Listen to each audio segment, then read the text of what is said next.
Gurizada, o negócio é o seguinte, quero conversar com vocês neste vídeo sobre um importante acerto da direção do Internacional e também qual deve ser a estratégia adotada pelo técnico Mano Menezes no confronto desta quarta-feira contra o América pela Copa do Brasil. O meu vídeo é em nome da Marques Pan, a maior fabricante de pão francês do país. 11 milhões do chamado pão cacetinho fabricados diariamente. Marques Pan, empresa que investe no esporte e é patrocinadora oficial da dupla Grenal. Em nome de Marques Pan, eu rodo a vinheta e a seguir a gente projeta Inter e América e o acerto, o precioso acerto da direção colorada.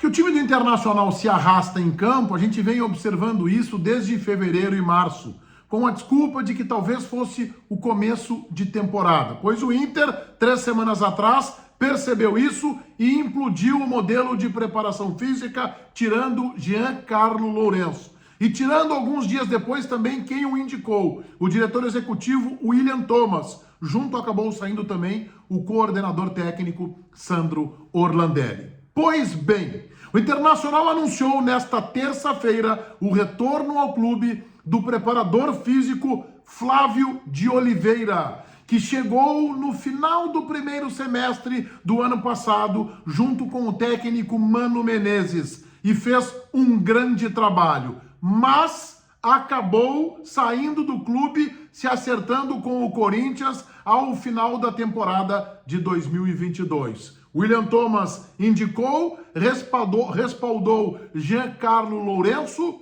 e o seu trabalho foi um verdadeiro desastre. O Inter ainda vai colher frutos ruins deste trabalho do antecessor do novo preparador físico Flávio de Oliveira, anunciado pelo Inter nesta terça-feira. Um acerto da direção colorada, um precioso acerto. Por quê? Porque além de bom profissional e também um motivador na essência, Flávio de Oliveira tem o histórico deste grupo, conhece os jogadores e as suas características físicas. Por isso o seu nome foi uma decisão lógica, racional, convencional e que evitou uma perda de tempo maior ainda que o clube poderia ter. Não imaginem que Flávio de Oliveira, chegando agora, vai colocar rapidamente o time do Inter na ponta dos cascos. É verdade que há uma parada técnica agora, no mês de junho, entre o Campeonato Brasileiro para no dia 11, retoma os jogos nos dia 20 e 21, tem aí 10, 11 dias, conforme o calendário da equipe, de parada. Isso não é suficiente para que o Flávio de Oliveira consiga colocar o Internacional voando fisicamente. Mas é uma parada interessante. O Inter pode focar nos trabalhos físicos, realizar uma mini pré-temporada ou no CT do Beira-Rio ou em outra localidade para minimamente recuperar o seu condicionamento físico. Portanto, a direção do Internacional acerta em repatriar Flávio de Oliveira, que estava no Corinthians, não foi numa boa lá a sua saída, entrou o Luxemburgo, não gostou do seu modo de trabalho, a torcida comprou a ideia da mudança e ele saiu com um certo desgaste. Mas no Beira-Rio, com o Mano Menezes, fez um bom trabalho. E com o seu nome, o Internacional ganha agilidade, ganha tempo. Estamos em meio à pré-temporada e o Inter segue se arrastando no segundo tempo das partidas. Ele tem o histórico, conhece os jogadores e por isso o seu nome foi uma indicação e uma contratação muito importante neste momento. O Inter vai a campo nesta quarta-feira, 9h30 da noite no Beira-Rio, precisando vencer o América Mineiro por 2 gols de diferença para levar a definição da vaga às penalidades. Ou ganha por 3 gols, fica numa boa, embolsa 4.300.000 reais, aguardando o adversário. E em julho é que serão os jogos das quartas de final. Tem reforço, tem melhor condicionamento físico e tem um tempo, inclusive, para recuperar o estado anímico da equipe. Mas não vai ser fácil.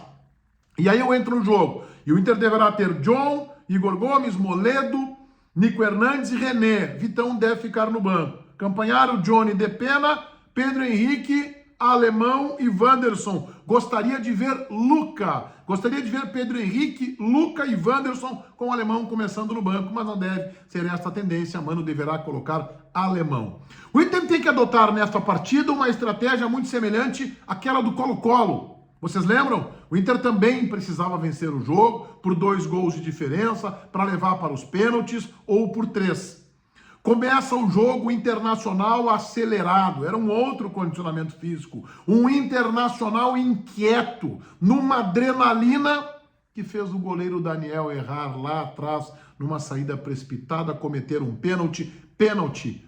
Feito o gol pelo Colo-Colo, pelos chilenos, em vantagem, desvantagem ainda maior, o Beira-Rio se abate e o Inter tem forças ainda no primeiro tempo para virar o jogo para 2-1, para fazer 3 e 4-1 na segunda etapa. Uma grande atuação, uma das grandes atuações do Inter de Mano Menezes. Depois o Inter foi eliminado na rodada seguinte pelo Melgar. Pois bem, aquele é o jogo de exemplo. O Inter tem que partir para cima. O Inter tem que fazer uma verdadeira pressão gigantesca, uma loucura, para encurralar este América, tentar marcar o primeiro gol e ter uma folga mínima, uma tranquilidade mínima, para ir buscar o segundo gol com calma, ou se sentir que o adversário fique atordoado, tentar já de cara marcar o segundo gol.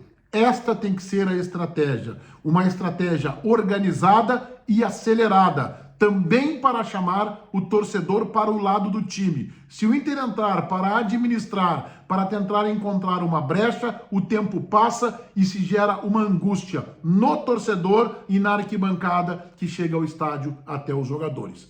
Por isso, o ideal é que o Internacional dê uma verdadeira blitz no América do Wagner Mancini, tentando de cara descolar no primeiro gol e quem sabe ainda no primeiro tempo marcar o segundo para ter tranquilidade. Ou busca o terceiro ou vai para os pênaltis, que a gente sabe não é a condição ideal. O Inter tem que ter uma postura agressiva, de blitz, de encurralar o adversário, de uma pressão ainda que signifique correr riscos para tentar definir, pelo menos nos primeiros 15, 20 minutos, o seu primeiro gol. Assim eu espero o Inter contra o América nesta quarta-feira à noite no Beira-Rio. Todo mundo inscrito no meu canal, ativando as notificações ali no sininho, valendo o like de vocês. O vídeo é em nome de Marques Pan, a maior fabricante de pão francês do país, 11 milhões do chamado pão cacetinho, fabricados diariamente. Marques Pan, empresa que investe no esporte e é patrocinadora oficial da dupla Grenal. Feitoria gurizada. Vai, um abraço.